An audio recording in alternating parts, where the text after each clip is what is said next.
namoota nu jaallatanii fi namoota jaallannuuf.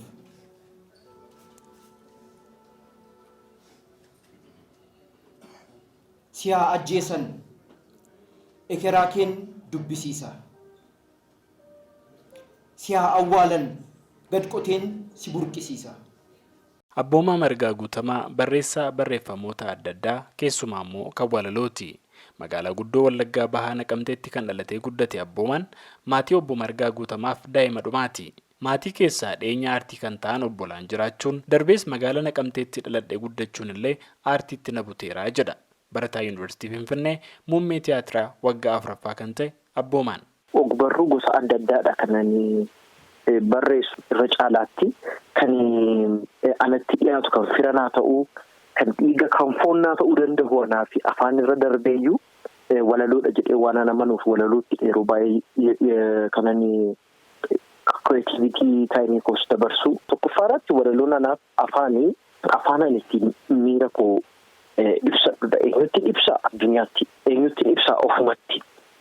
So walaloon tokkoyyuu anaaf daawwitiidha. Inni lammaffaa immoo addunyaatti karaatitti yaada kee reflect gootudha jechuudha. Walalootni an barreessee kitaaba kana keessatti maxxansiisin jiru baay'ee personal kan ta'an jechuu kooti. Kanaaf walaloon anaaf metaphorically daawwitiidha. In reality garuu afaanuma ittiin ani uummata wajjiniin walii galu tokkodha. Walaloo kee keessatti maal ibsachuu yaadda? Gaafa walitti cuunfaman walalootni keessumaa kitaaba kana araada keessa jiranii kanani araada keessatti barreessinis jiran wantoota basic pilarii ta'anii bantiiwwan arfan tokko jalatti yookiin sadan tokko jalatti jechuu dandeenya kan wal ga'an jedheen amanaa. Inni tokkoffaan amantiidha. Amantii gaafa ta'u religionii miti belief isa jedhanii jechuudha. Lammaffaan dhugaa, sadaffaan jaalala, abdiidha. Mana barnootaa sadarkaa gadii kaasee kan barreeffama walaloo jalqabe Abboomaan dhiyeenya kana kitaaba araada walaloowwan filatamoo Abboomaa Margaa jedhan sabaaf dhiyeessee jira. Kunis dadhabbii waggaa dheeraa booda kitaaban ittiin jalqaba dhiyaadhee jedha. Dadhabbiin araada keessa ture dadhabbii inni tokkoffaa fi inni guddaan dadhabbii kan ofii koo wajjiniin walfalmii keessatti ture tokkodha. Kana jechuun maal jechuudha? Araada dura kitaabota walaloo tuttumuraman lamaan sadan tokko qaban ture. Tokko Hirmaa Horma jedhamu, Sabbata Kuush kan jedhamus jira ture. Walaloota dhibba tokko ol kan qabanii kitaabota kuusaa walaloo gurguddoodha. Garuu kitaabota kana maal keessan galee ituu sadarkaa maxxansiisuutti hin ce'in dura madaalaatti hin ce'e. Madaala gaafa isin jedhu tokko uummata kanaa fi aartii isaa ni madaalaa jettee of gaafachuu qabda gaafa kitaaba maxxansiistu. Waa'ee uummata kana madaalaatti dabalee maal immoo jechuun jalqabee sadarkaa addunyaatti represent gochuu danda'a aartii Oromoo yookiin ogbarruu Oromoo jedheetanii chaalenjii kanatti of seense jechuudha. Kanaaf kitaabotni guutuu ta'an feel godhan jechuudha jalaati. Anumatu ofii koo wajjin jechuudha.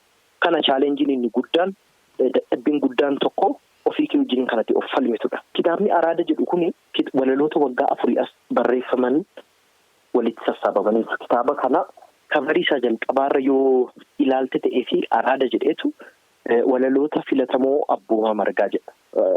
Walaloota waggaa 4 as barreeffaman kanan jaalladhu keessumaati isaan keessaatiyyuu calalameetu. Erga maxxanfamee ba'ees dubdeebii gaarii akka argate kan dubbatu Abboomaan yaada hordoftoota barreeffama koo horachuu jedhu fiixaan baafadheera jedha. Lalisaa Idris Adam barreessaa waldaa barreessitoota Oromooti. Waa'ee Abboomaa akkas jedha.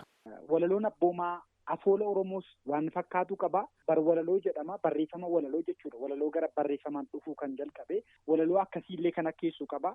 Walumaa galatti ogbarruu ammayyaa fi ogbarruu aadaa cuunfamee bakka tokkotti bilchina guddaatiin dhiyaate addumaan akkaataan itti afoola Oromoo akkeessu, akkaataan itti mammaaksa akkeessu, akkaataan itti rukuttaa manaa yookaan waluunata sagalee Oromoon fayyadamu akkeessu baay'ee adda isa godha. Araada wanti adda godhu tokko yaada haaraa qabatee dhufe addumaan walaloowwan afaan Oromoo keessa kana dura barreeffamanii hin beekne aangii walaloo jechuudha. Aangiiwwan walaloo 2 fi 3 afoola keessatti ni argina garuu namni keenya barreessee hin beeku. Barreessaan keenya barreessee hin beeku. Walaloowwan kitaaba Abboomaa yoo ilaalte garuu walaloo toora 2 irratti dhumu ni argita darbitee hagisaa xiqqaatu malee jechuudha. Walaloo toora 3 irratti dhumu ni argita. Kuni galtee haaraadha. Walaloo Oromootiif fuulduratti ogbarruu Oromootii fi maqaallee itti moggaase toora 2 toolaa jedhee moggaase toora 3 toodii jedhee moggaase kuni galtee haaraadha ogbarruu Oromootii fi gama barreeffama walaloon ogbarruu Oromoo hanqina qaba jedhamuuf barreessitoonni akka Abboomaa gahee guddaa akka qabanis lalisaan dubbatee jira. Barreessitoota walaloo biyya keessaa hedduutu fakkeenya naaf ta'ee kan jedhu Abboomaan sichis kitaaba walaloo dabalataa qabatee akka dhufuuf jiru himee jira. Qophiin keenya qophii dargaggootaati. Dargaggoota akka keetiitiif himee dhaamsa maalii qabda? Dhaamsa tokko qofan qabaa dubbisaa kitaabota baay'ee isaatii dubbisaa injooy godhaa jechuun barbaada. Gabaasa Sagalee Ameerikaaf Galmuu Daawit Finfinneerraa.